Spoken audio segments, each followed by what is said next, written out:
vamos a estudiar ahora el capítulo 19 de Apocalipsis. Antes de entrar a estudiar, quiero mostrarles el bosquejo que vamos a utilizar, que no va a ser exactamente la misma secuencia de versículos.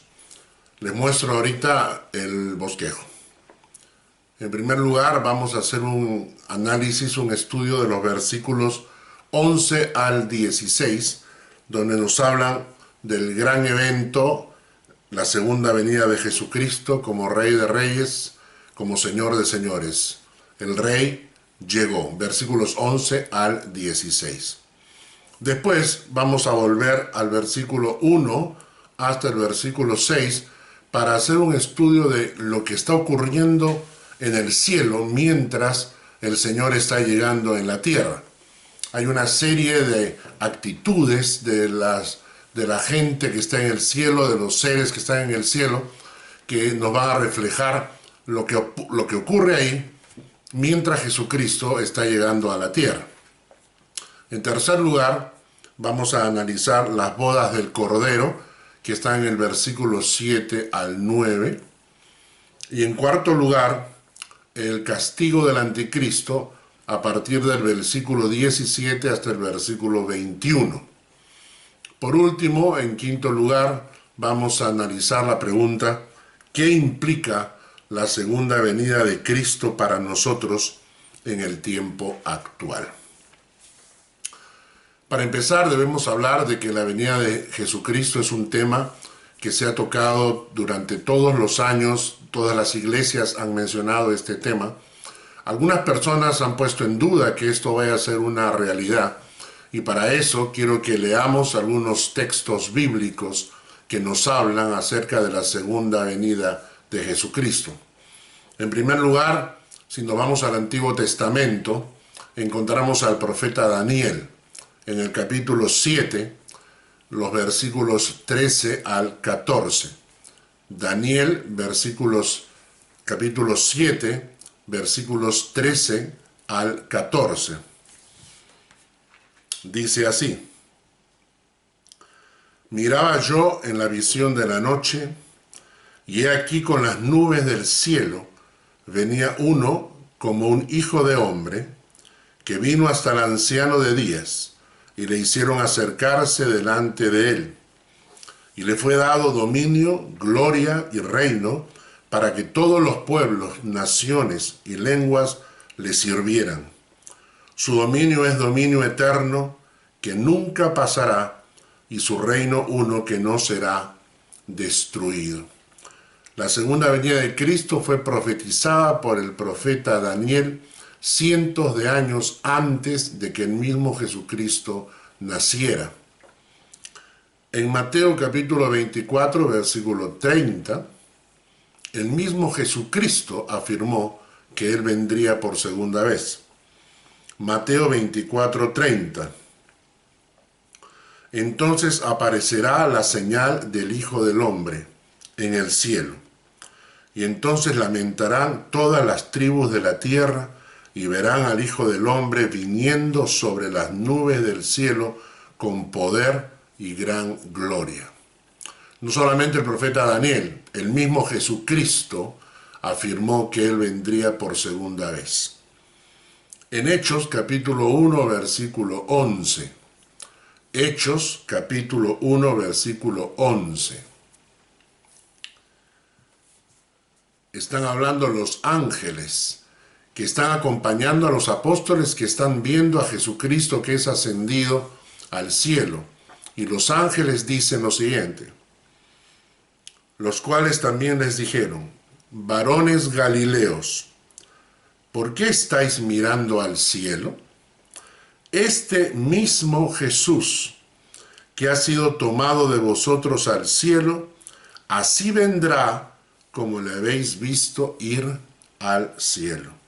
Este mismo Jesús, que ha sido tomado de vosotros al cielo, así vendrá como le habéis visto ir al cielo. Y en Filipenses capítulo 3, versículo 20, Filipenses capítulo 3, versículo 20, dice: mas nuestra ciudadanía está en los cielos, de donde también esperamos al Salvador, al Señor Jesucristo. De donde también esperamos al Salvador y al Señor Jesucristo. Los profetas, el mismo Jesucristo, los ángeles y los apóstoles creían en la segunda venida de Cristo. Cristo viene ya, terminó las copas de la ira y ahora viene en gloria. Ahora viene como Rey de Reyes, como Señor de Señores. Esta vez nadie lo va a crucificar, esta vez viene a reinar. Y eso es importante para nosotros porque la Biblia presenta este tema como una realidad, como una verdad. Y nosotros no nos estamos preparando en cuanto a ella. Analicemos el capítulo 19 de Apocalipsis a partir del versículo 11 hasta el versículo 16. Capítulo 19, versículos 11 al 16. El gran evento, la llegada, la segunda venida. Dice el texto así: entonces vi el cielo abierto, y he aquí un caballo blanco, y el que lo montaba se llamaba Fiel y Verdadero, y con justicia juzga y pelea.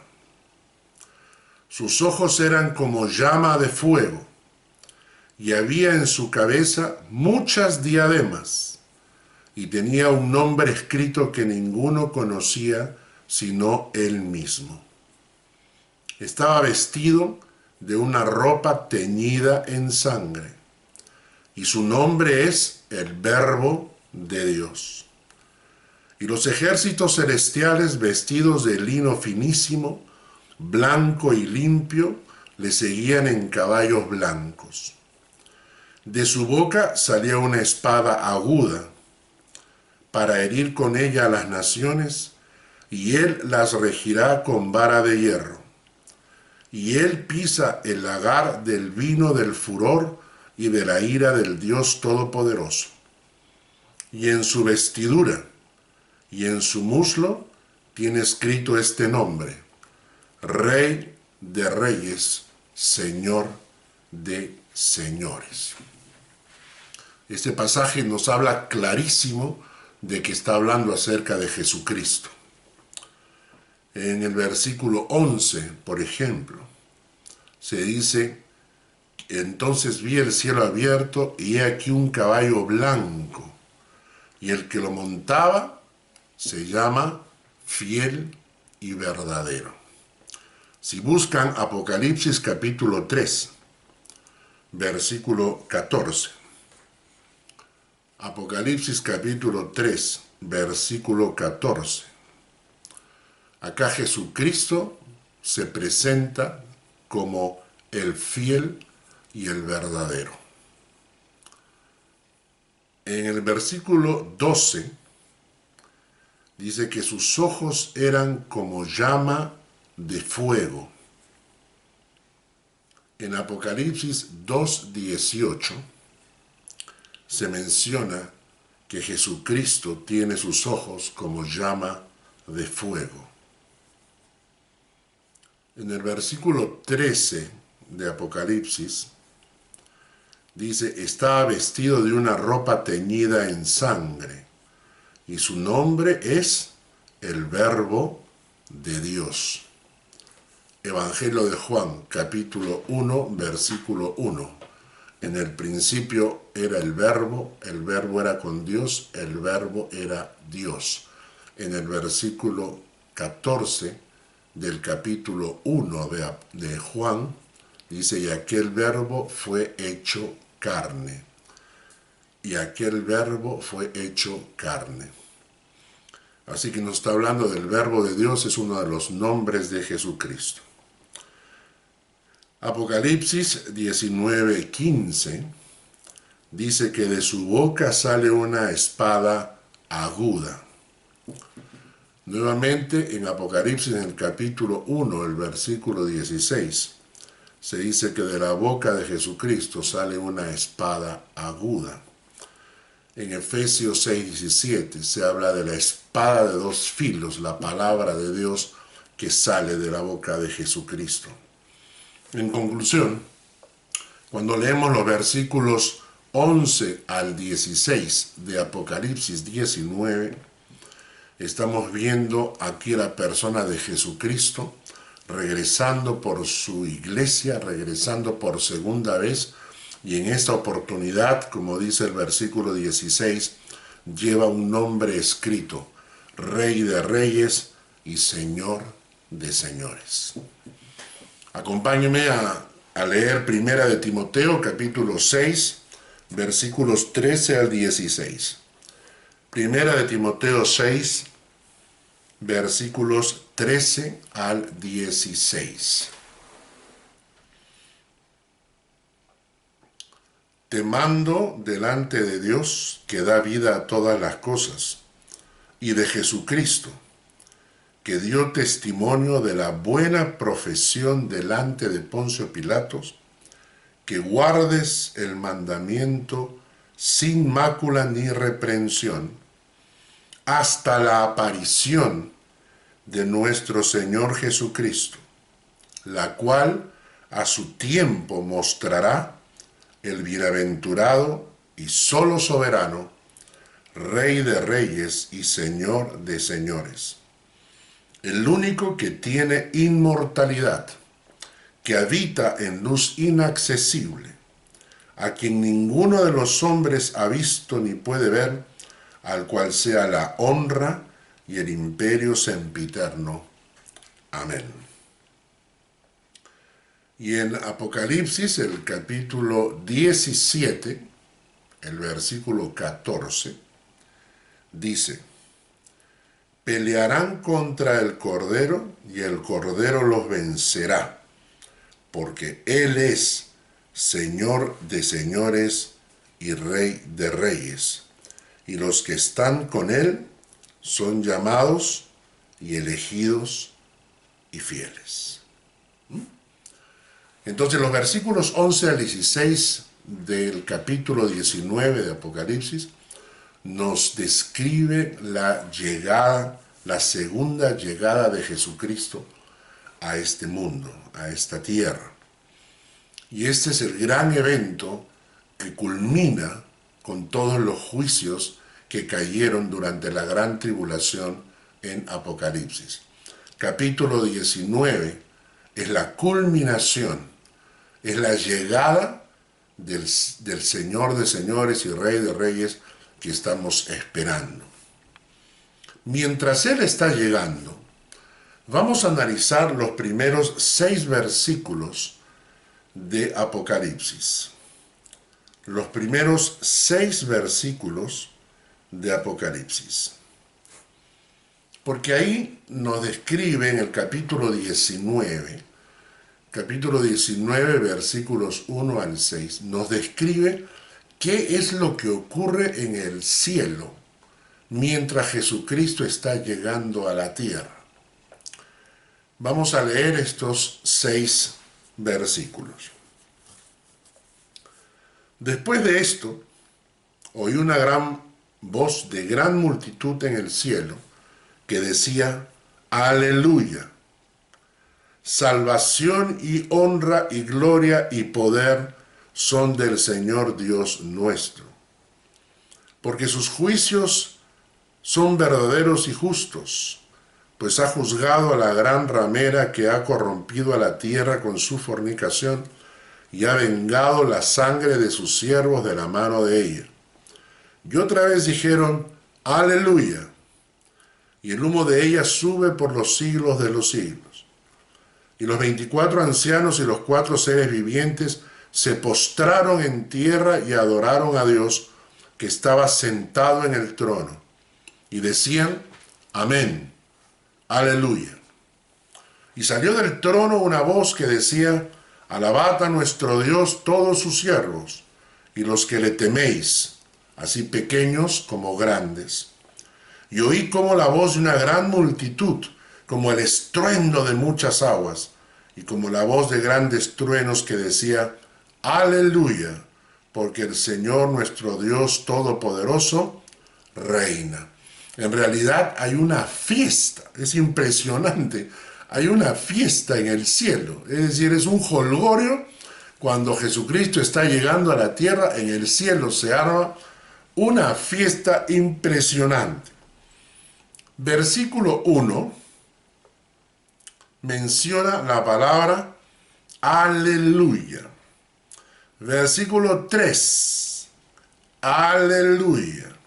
Versículo 4, aleluya. Versículo 5, versículo 6, perdón, aleluya. En el cielo, lo primero que está ocurriendo en el cielo es una constante proclamación, aleluya. ¿Qué significa la palabra aleluya? Viene del hebreo, aleluya, aleluya, que significa nosotros alabamos a Jehová, o Jehová sea alabado por nosotros, alabamos a Jehová. Ahora, no es un término impersonal, no es decir alaben, ¿no?, a Jehová, sino alabemos. Esa es incluye la persona individual. Alabemos, aleluya significa alabemos todos, yo involucrado, alabemos a Dios. Y es un grito de victoria. Muestra la actitud que está de exaltar a Dios por encima de todo. Es interesante porque esta es la primera actitud en el cielo, de la gente que está en el cielo, de los seres, de los ángeles, de los 24 ancianos, de todas las tribus, pueblos, lenguas, nación, todos están en el cielo proclamando aleluya. La primera actitud en el cielo, en esta fiesta, es aleluya. Y vamos a evaluar esto. ¿Tengo una actitud de alabanza? ¿Se han dado cuenta de cuánta gente llega a los cultos de adoración tarde para la prédica? Porque lo que les interesa es la prédica, porque no tienen una actitud de alabanza. ¿Arde tu corazón por alabar a Dios?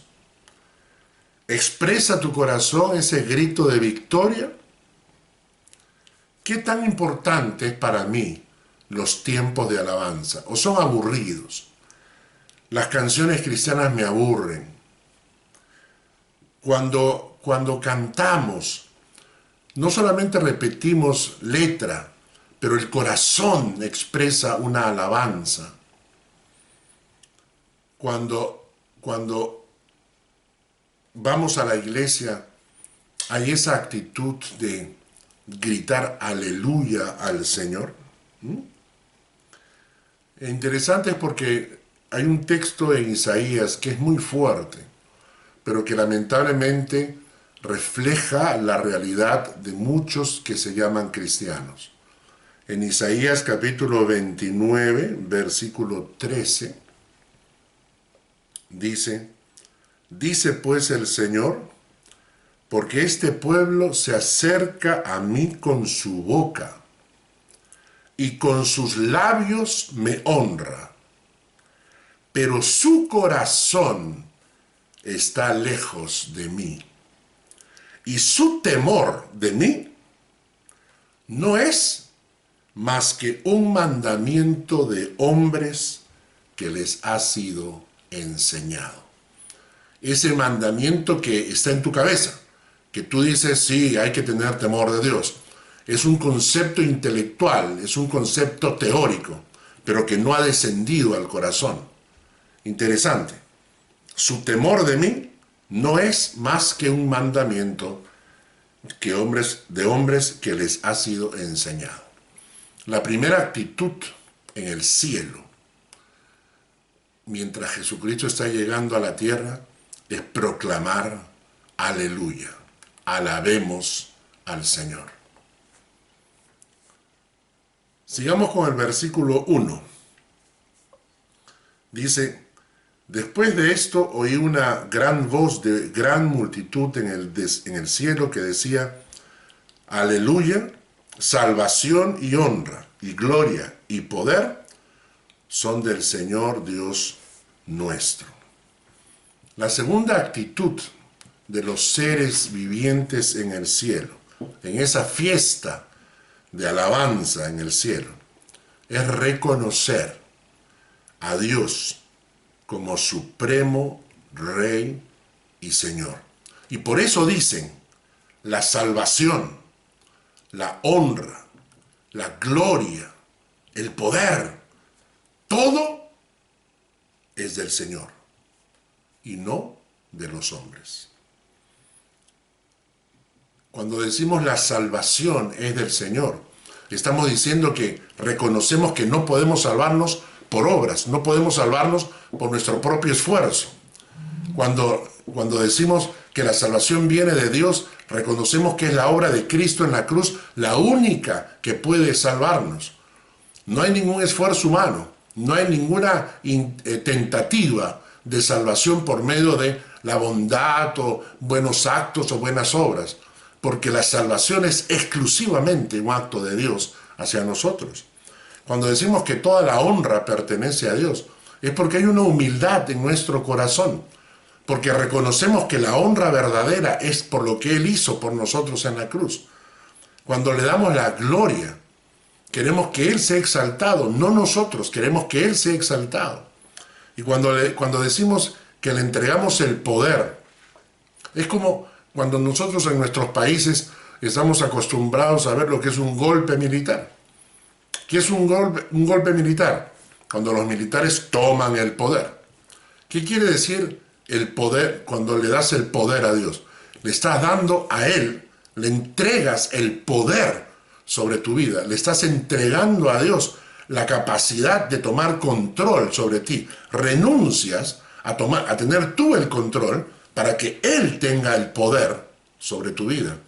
Por eso la segunda actitud de estos seres en el cielo es el reconocimiento que la salvación, la honra, la gloria, el poder son de Dios, porque Él es el supremo Rey y Él es el Señor nuestro. Y hay que tener cuidado hoy en día con todas estas corrientes teológicas que tratan de exaltar al hombre.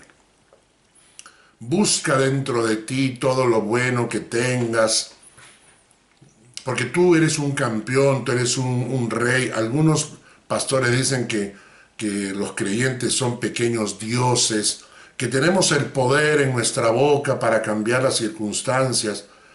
Tengamos cuidado con estas doctrinas, porque las doctrinas que reconocen al hombre y quieren darle al hombre el poder, la gloria, el honor, son doctrinas que nacen en el corazón del mismo Satanás.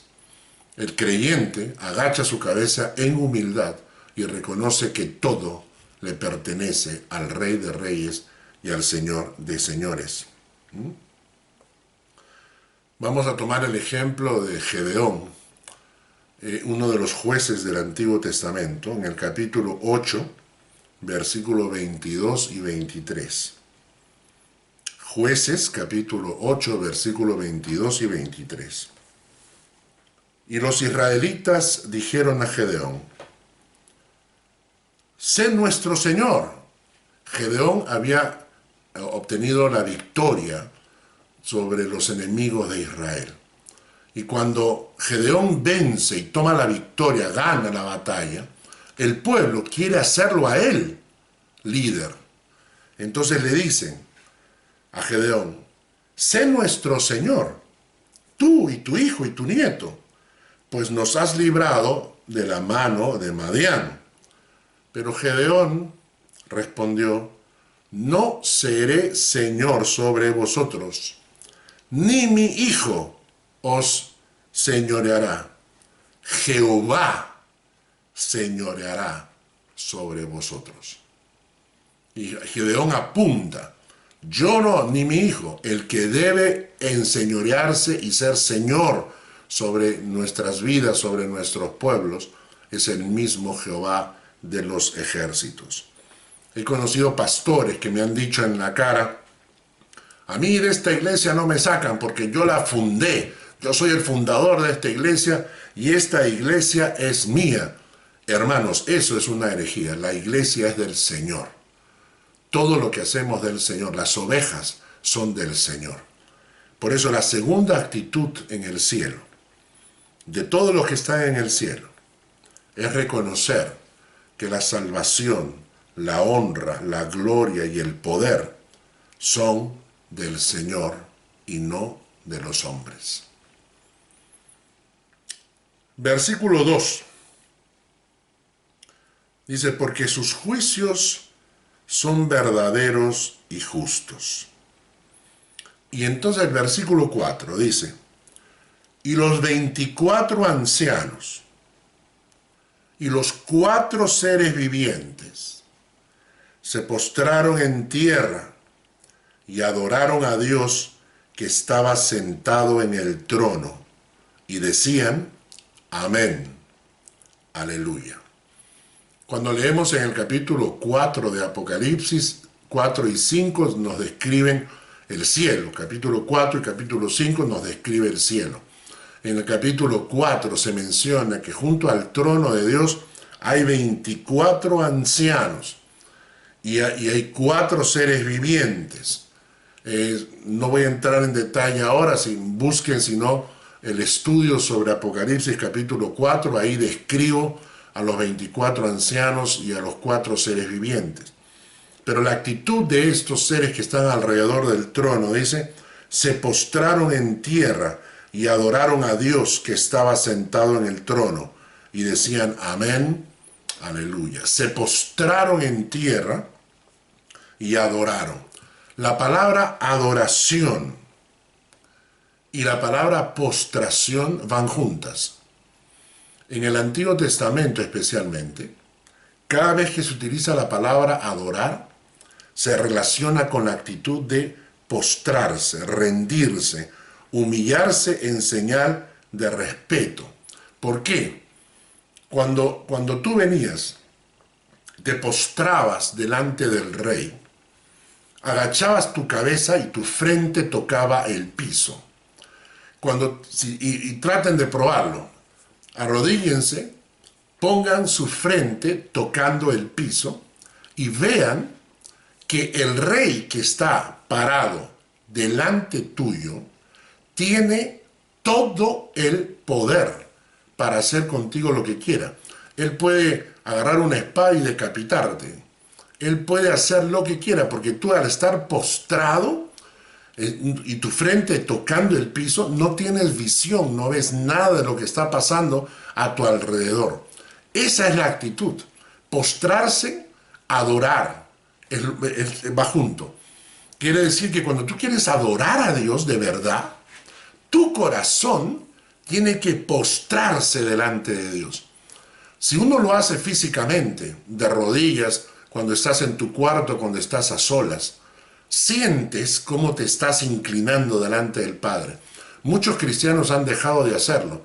Tienen vergüenza, no quieren hacer un esfuerzo físico, pero en el momento en que tú te postras, sea físicamente, pero sobre todo del corazón, significa que estás postrándote delante de Dios, estás dándole a Él todo el poder para hacer contigo lo que Él quiera. Eso es postrarse, y solamente postrados podemos adorar. Mi abuelo, cuando vivió muchos años de la pelea de gallos. Él tenía un criadero de gallos de pelea.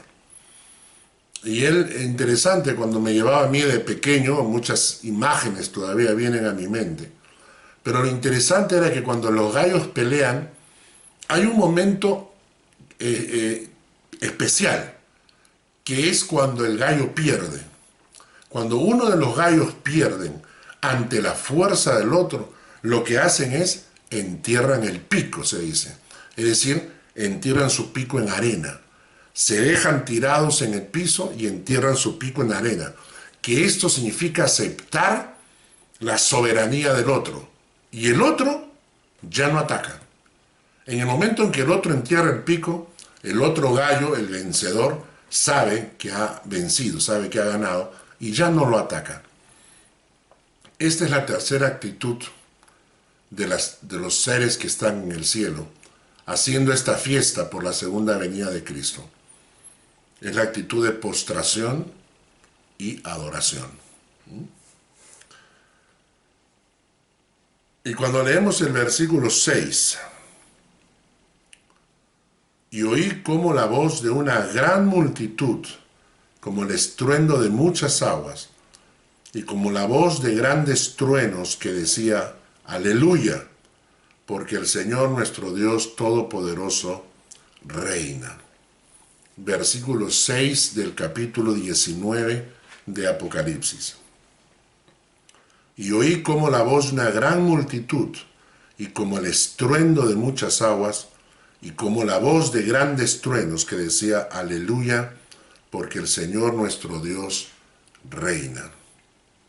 La cuarta actitud de todos los que están en el cielo es Jehová reina. Dios reina. Dios gobierna. Aquí no hay anarquía, donde cada uno hace lo que le da la gana.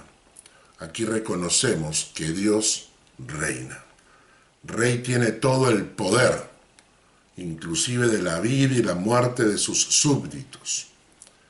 Nada se hacía sin su permiso. El rey encabeza el avance de las batallas. ¿Reina de verdad? ¿Reina Dios en tu vida? ¿En serio? ¿Reina Dios en tu corazón? Pongámoslo en otras palabras. ¿Tiene Dios el poder para gobernarte? ¿Le has dado sobre ti el poder de la vida y la muerte? ¿Buscas su permiso para hacer tus cosas? Cuando el rey te convoca a una reunión, ¿le dices que no puedes porque tienes que ver un partido de fútbol?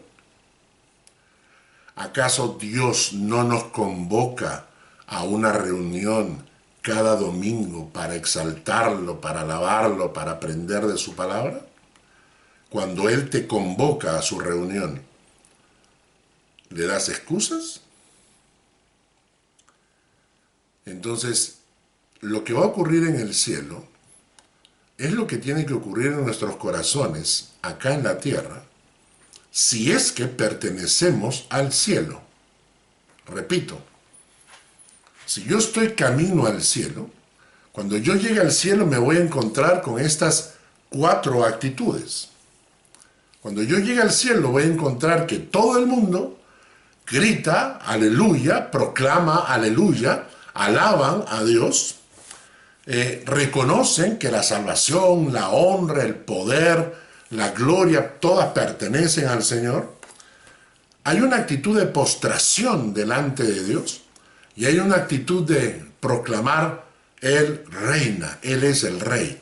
Si yo llego al cielo, donde todo el mundo tiene esta actitud, quiere decir que yo desde acá en la tierra, mi corazón tiene que estar como un engranaje, tiene que encadenarse, tiene que estar vinculado, porque voy a entrar a ese cielo y mi corazón debería expresar lo mismo en esta tierra. ¿Cuánto nos falta, no? ¿Cuánto perdemos cuando nos alejamos del Señor, cuando vivimos nuestras vidas a nuestro antojo? ¿Cómo se enfría nuestra fe? Y cuando se va enfriando, cuando nos vamos metiendo cada vez más en el mundo y alejando más del Señor, vamos perdiendo ese corazón que grita aleluya, ese corazón que alaba a Dios, ese corazón que proclama Jehová reina. ¿Recuerdan esa canción que cantábamos hace muchos años? Jesús reina, bendito sea el nombre de Dios. Gócense los cielos, gócese la tierra y digan a las naciones, Jesús reina, bendito sea el nombre de Dios. Esto tiene que venir de nuestro corazón. Y esto nos tiene que hacer reflexionar para volver a Dios, para recuperar esa comunión que teníamos con Dios, esa pasión que teníamos con el Señor. Bueno, continuamos con la tercera parte, las bodas del Cordero, Apocalipsis 19, versículos 7 al 9. Gocémonos y alegrémonos y démosle gloria, porque han llegado las bodas del Cordero, y su esposa se ha preparado, y a ella se le ha concedido que se vista de lino fino, limpio y resplandeciente, porque el lino fino es las acciones justas de los santos. Y el ángel me dijo, escribe, bienaventurados los que son llamados a la cena de las bodas del Cordero, y me dijo, estas son palabras verdaderas de Dios. Hay una canción que muchos de nosotros conocemos, que parte de este texto bíblico. Me gozaré, me alegraré y cantaré al Señor, porque han llegado las bodas del Cordero de Dios, y a su esposa se le ha concedido que se vista de lino fino y resplandeciente, para recibir al Rey. Esta canción se basa en este texto bíblico que habla de las bodas del Cordero. ¿Quién es la esposa del Cordero? Hay unas bodas, el Cordero es Jesucristo, pero ¿quién es la esposa? En 2 Corintios 11, versículo 1 al 4, nos habla de la esposa del Cordero. Dice 2 Corintios 11, versículos 1 al 4.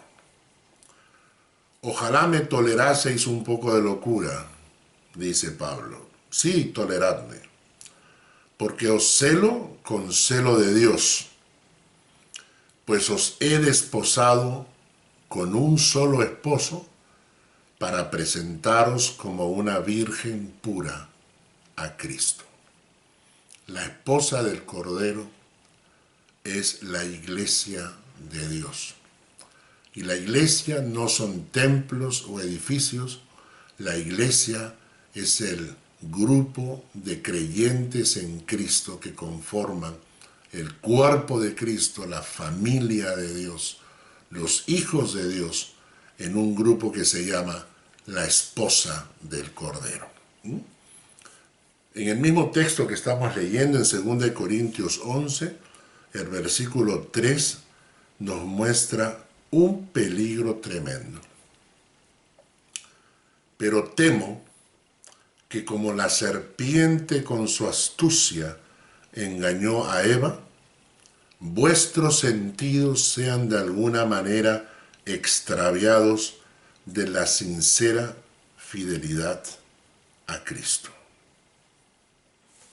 Hay una Biblia que es la versión latino en lenguaje actual, la versión en lenguaje actual, que traduce así: por favor, sopórtenme, aunque parezca yo estar un poco loco. Dios ha hecho que yo me preocupe por ustedes, y lo que quiero es que ustedes sean siempre fieles a Cristo, es decir, que sean como una novia ya comprometida para casarse, que le es fiel a su esposo y se mantiene pura para él. Pero tengo miedo de que les pase lo mismo que a Eva, que fue engañada por la astuta serpiente. También ustedes pueden ser engañados y dejar de pensar con sinceridad y pureza acerca de Cristo. La esposa del Cordero, la iglesia, tendrá su boda en el cielo, cuando Cristo venga por segunda vez. Pero hay un peligro aquí en la tierra, y es que el diablo quiere, de alguna manera, dice, como la serpiente con su astucia engañó a Eva, quiere que nuestros sentidos sean de alguna manera extraviados de la sincera fidelidad a Cristo. En Efesios capítulo 5, versículo 25 al 33, nos dice: maridos, amad a vuestras mujeres, así como Cristo amó a la iglesia y se entregó a sí mismo por ella, para santificarla, habiéndola purificado en el lavamiento del agua por la palabra, a fin de presentársela a sí mismo una iglesia gloriosa, que no tuviese mancha, ni arruga, ni cosa semejante, sino que fuese santa y sin mancha. Acá lo que hace Cristo se pone como modelo para los maridos, ¿no? Dice, se entregó a sí mismo por ella para santificarla, para apartarla para Dios. La purificó en el lavamiento del agua, por la palabra, es el bautizo. La iglesia es el modelo de las esposas. Una iglesia gloriosa, que no tenga mancha, ni arruga, ni cosa semejante. Una iglesia santa y sin mancha. Es decir, en este pasaje que acabamos de leer, se presenta el ejemplo entre esposo y esposa, marido y mujer. Y Cristo relaciona este ejemplo con Cristo y la iglesia. Es decir, Cristo y su relación con la iglesia refleja la actitud que un esposo debe tener hacia su esposa. Dice, Cristo amó a la iglesia, se entregó a sí mismo por ella. Eso nos habla de Cristo hacia su iglesia, pero también nos habla de los esposos hacia las esposas. Y dice, para santificarla, para purificarla, ¿no? El objetivo del esposo es purificar a su iglesia, el objetivo de Cristo es purificar a su iglesia, y el objetivo del esposo es que la esposa también viva una vida purificada para el Señor. Y la iglesia representa a las esposas. Y dice que la iglesia debe ser una iglesia gloriosa, sin mancha, ni arruga, ni cosa semejante, sino una iglesia santa y sin mancha. Y si bien eso es la iglesia en sí, también refleja lo que una esposa debe ser. Leemos Efesios 5, 28. Así también los maridos deben amar a sus mujeres como a sus propios cuerpos. El que ama a su mujer a sí mismo se ama, porque nadie aborreció jamás a su propia carne, sino que la sustenta y la cuida, como también Cristo a la iglesia. Porque somos miembros de su cuerpo, de su carne y de sus huesos. Este pasaje nuevamente está hablando acerca de los esposos y de la actitud que deben tener hacia sus esposas. Y al final añade que esa es la misma actitud que Cristo tiene hacia su iglesia. La iglesia pues es la esposa del Cordero. Y las bodas del Cordero son la consumación de la unión espiritual entre Dios, entre Cristo y su iglesia. Y dice una cosa interesante de este texto, quiero que lo repitamos. Dice que estaremos vestidos de lino fino, limpio y resplandeciente. Apocalipsis 19:8. Apocalipsis 19:8. Y a ella se le ha concedido que se vista de lino fino, limpio y resplandeciente, porque el lino fino es las acciones justas de los santos. Esta expresión es interesante. El lino fino, el vestido que llevaremos, lino fino, blanco y resplandeciente, dice, son las acciones justas de los santos. Cristo compró para nosotros vestiduras blancas que nos permiten entrar ante la presencia de Dios. Si tú eres hijo de Dios, Cristo compró para ti vestiduras blancas. Pero esas vestiduras blancas le costaron a Él su sangre. Comprarte tu vestido blanco le costó a Él la sangre, su sangre, la sangre del Cordero. Pero este pasaje que nos habla de los vestidos, del vestido lino, fino y resplandeciente, no está hablando de esas vestiduras blancas que Él nos ha comprado. ¿Entienden? No está hablando de esas vestiduras que Cristo compró con su sangre y que no debemos ensuciar. Pero está hablando de otras vestiduras. Según ellos, cada persona, según este texto que hemos leído, cada persona irá vestida a las bodas del Cordero con un vestido conformado por las acciones justas que hizo en vida. Estas acciones deberían ser limpias y resplandecientes. Limpio, libre de suciedad, libre de impureza.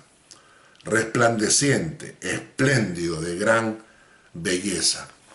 Y aquí lo que entendemos es así. Cristo te compró tus vestiduras blancas a precio de sangre. Pero el día de las bodas del Cordero, tú vas a ir vestido con algo adicional. Vas a ir vestido con las acciones justas que hiciste en vida. Y entonces nuestro andar por esta tierra tiene un efecto en la eternidad. Lo que hagamos en esta tierra tiene efecto en la vida eterna. Por eso le decía hace un tiempo, debemos vivir con perspectiva de eternidad. En 1 Corintios capítulo 3, versículos 10 al 15, conforme a la gracia de Dios que me ha sido dada, yo como perito arquitecto puse el fundamento y otro edifica encima. Pero cada uno mire cómo sobreedifica, porque nadie puede poner otro fundamento que el que está puesto, el cual es Jesucristo. Y si sobre este fundamento alguno edificare oro, plata o piedras preciosas, madera, heno, hojarasca, la obra de cada uno se hará manifiesta, porque el día la declarará. Pues por el fuego será revelada, y la obra de cada uno cual sea, el fuego la probará. Si permaneciere la obra de alguno que sobreedificó, recibirá recompensa. Si la obra de alguno se quemare, él sufrirá pérdida, si bien él mismo será salvo, aunque así como por fuego. La salvación no es por obras para que nadie se gloríe, y por las obras nadie puede ser justificado. Pero las obras adornan tu fe. Santiago capítulo 2, versículos 14 al 17. Santiago capítulo 2, versículos 14 al 17. Hermanos míos, ¿de qué aprovechará si alguno dice que tiene fe y no tiene obras? ¿Podrá la fe salvarle? Y si un hermano o una hermana están desnudos y tienen necesidad del mantenimiento de cada día, y alguno de vosotros les dice, id en paz, calentaos y saciaos, pero no les dais las cosas que son necesarias para el cuerpo, ¿de qué aprovecha? Así también la fe, si no tiene obras, es muerta en sí misma. Quizás nosotros no decimos, id en paz, calentaos y saciaos, pero sí le decimos, anda nomás, voy a estar orando por ti, y punto. Y lo dejamos en la necesidad. Muy bien. Ahora, esto nos refleja entonces que cuando estemos ante la presencia de Dios, lo que hacemos en la tierra, en cierta manera también va a conformar ese vestido con el cual vamos a estar en las bodas del Cordero. Muy bien. Debemos preocuparnos entonces de cómo será nuestra vestidura cuando nos encontremos ante el gran trono blanco.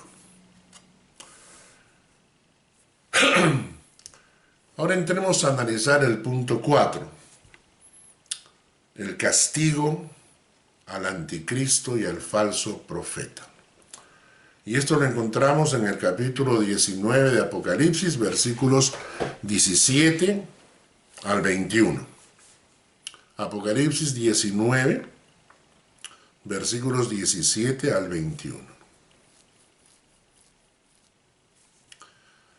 Y vi un ángel que estaba en pie en el sol, y clamó a gran voz, diciendo a todas las aves que vuelan en medio del cielo, venid, y congregaos a la gran cena de Dios, para que comáis carnes de reyes y de capitanes, carnes de fuertes, carnes de caballos y de sus jinetes, y carnes de todos, libres, esclavos, pequeños y grandes. Se está anunciando que habrán campos llenos de cadáveres y se está invocando a las aves de rapiña para que vengan a comerse esos cuerpos. Y vi a la bestia, el anticristo, y a los reyes de la tierra y a sus ejércitos reunidos para guerrear contra el que montaba el caballo y contra su ejército. Interesante. El anticristo y sus aliados han convocado a los gobernantes y políticos y militares, han conformado un ejército y están listos para pelear contra Jesucristo en su segunda venida. Y la bestia, el anticristo, dice el versículo 20, fue apresada. Y con ella el falso profeta, que había hecho delante de ella las señales con las cuales había engañado a los que recibieron la marca de la bestia y habían adorado su imagen. El falso profeta, con capacidad para hacer señales y poder engañar a las multitudes, recibe también el mismo castigo que el anticristo. Señales sobrenaturales para engañar, eso lo vemos ahora. Basta con cualquiera que haga algún tipo de señal sobrenatural para que todo el mundo lo siga como corderito, aunque les enseñe la mayor herejía posible, no importa, ellos siguen. Cualquier milagrero tiene sus seguidores, ¿no? La gente está obsesionada con los milagreros, con los que hagan alguna cosa espiritual, no les importa lo que enseñan o lo que dicen, pero si es un milagrero, lo van a seguir. Y dice el texto bíblico que estos dos, el anticristo y el falso profeta, fueron lanzados vivos dentro de un lago de fuego que arde con azufre. Pregunta, ¿es cierto que existe un infierno o es un invento de la iglesia para asustar a la gente? ¿Es cierto que existe un infierno? A ver, Mateo 13, versículos 36 en adelante. Mateo 13, versículo 36 en adelante. Entonces, despedida la gente, entró Jesús en la casa y acercándose a él sus discípulos le dijeron, explícanos la parábola de la cizaña del campo. Respondió él, les dijo, el que siembra la buena semilla es el Hijo del Hombre, el campo es el mundo. La buena semilla son los hijos del reino, las cizañas son los hijos del malo. El enemigo que la sembró es el diablo, la siega es el fin del siglo, y los segadores son los ángeles. De manera que como se arranca la cizaña y se quema en el fuego, así será en el fin de este siglo.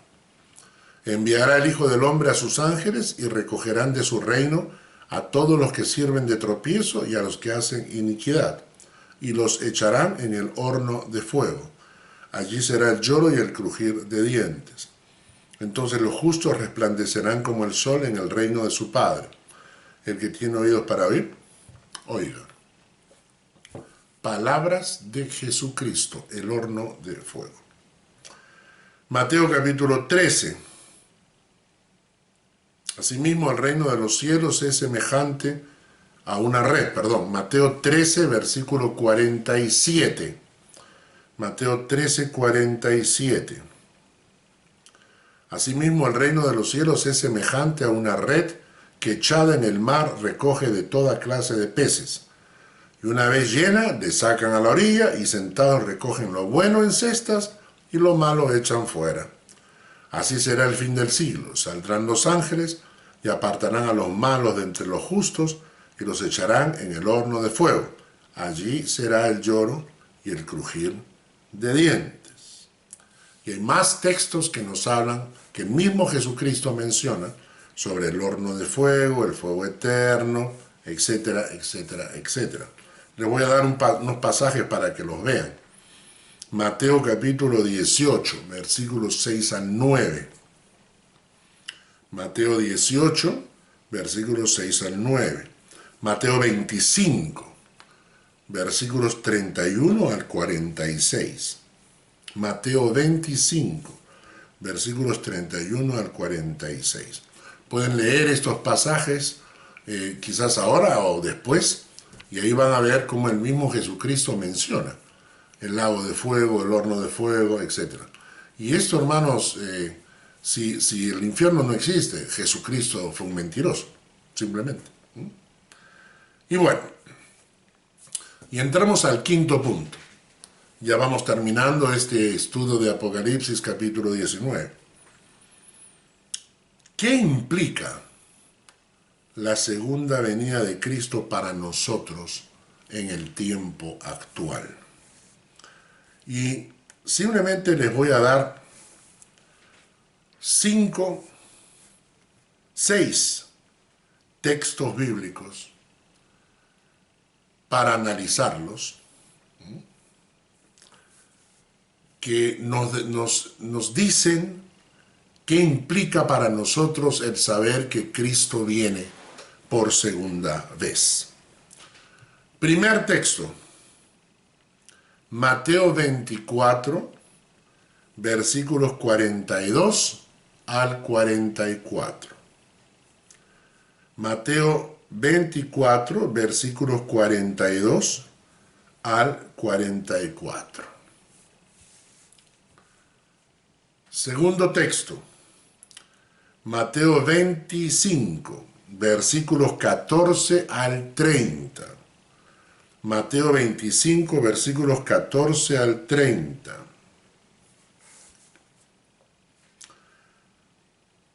Tercer versículo, Primera de Corintios 1, 7.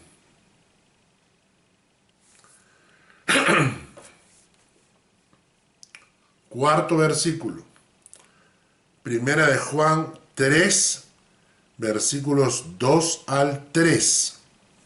Primera de Juan 3, versículos 2 al 3. Quinto versículo, Segunda de Pedro 3, versículos 11 al 14. Segunda de Pedro 3, versículos 11 al 14. Y sexto versículo, Segunda de Timoteo 4, versículos 1 y 2.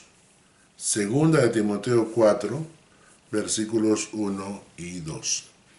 Analicen estos 6 versículos entre ustedes y respondan a la pregunta: ¿qué implica la segunda venida de Cristo para nosotros en el tiempo actual? Que Dios les bendiga y que el Señor siga enriqueciendo nuestros corazones con toda su enseñanza. Nos vemos. Adiós.